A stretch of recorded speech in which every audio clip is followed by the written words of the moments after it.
فرعون اور اس کی خادمہ حضور اکرم صلی اللہ علیہ وسلم شب معراج میں بیت المقدس کی طرف جاتے ہوئے مصر کے قریب ایک مقام سے گزرے تو انہیں نہایت ہی اعلیٰ اور زبردست خوشبو آنے لگی۔ آپ صلی اللہ علیہ وسلم نے حضرت جبریل علیہ السلام سے پوچھا کہ یہ خوشبو کیسی ہے؟ جواب ملا کہ فرعون کی بیٹی کی باندی مشاطہ اور اس کی اولاد کی قبر سے آ رہی ہے۔ پھر حضرت جبرائیل علیہ السلام نے اس کا قصہ بیان کیا کہ مشاطہ فرعون کی بیٹی کی خادمہ تھی اور وہ خفیہ طور پر اسلام لا چکی تھی۔ ایک دن فرعون کی لڑکی کنگھی کرتے ہوئے اس کے ہاتھ سے اتفاقاً کنگھی گر پڑی۔ وہ اٹھانے لگی تو اس کی زبان سے بے ساختہ بسم اللہ نکل گیا۔ اس پر شہزادی نے کہا کہ تو نے آج عجیب کلمہ بولا، رب تو میرے باپ فرعون ہی ہیں، تو پھر تم نے یہ کس کا نام لیا ہے؟ اس نے جواب دیا، فرعون رب نہیں بلکہ رب وہ اللہ ہے جو مجھے اور تجھے اور خود فرعون کو روزی دیتا ہے۔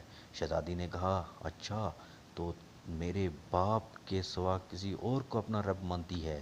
اس نے جواب دیا، ہاں ہاں، میرا تیرا اور تیرے باپ سب کا رب اللہ تعالیٰ ہی ہے۔ شہزادی نے اپنے باپ سے کلوایا۔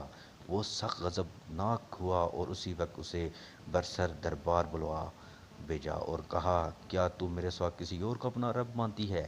اس نے کہا کہ میرا اور تیرا رب اللہ تعالیٰ ہی ہے جو بلندیوں اور بزرگی والا ہے۔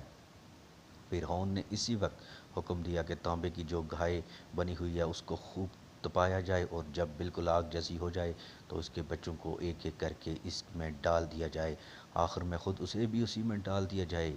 چنانچہ وہ گرم کی گئی۔ جب آگ جیسی ہو گئی تو حکم دیا گیا کہ اس کے بچے کو ایک ایک کر کے اس میں ڈالنا شروع کرو۔ اس نے کہا، بادشاہ ایک درخواست میری منظور کر، وہ یہ کہ میری اور میرے ان بچوں کی ہڈیاں ایک ہی جگہ ڈال دینا۔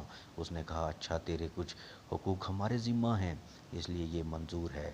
اس کی دونوں بچیاں اس کی آنکھوں کے سامنے اس میں ڈال دی گئی اور وہ فوراً جل کر راکھ ہو گئے۔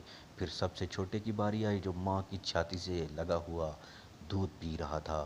فرعون کے سپاہیوں نے اسے گھسیٹا تو اس نیک بندی کی آنکھوں تلے اندھیرا چھا گیا۔ اللہ تعالیٰ نے اس بچے کو اسی وقت زبان دے دی اور اس نے بآواز بلند کہا، اماں جان افسوس نہ کر، اماں جان ذرا بھی پس و پیش نہ کرو، حق پر جان دینا ہی سب سے بڑی نیکی ہے۔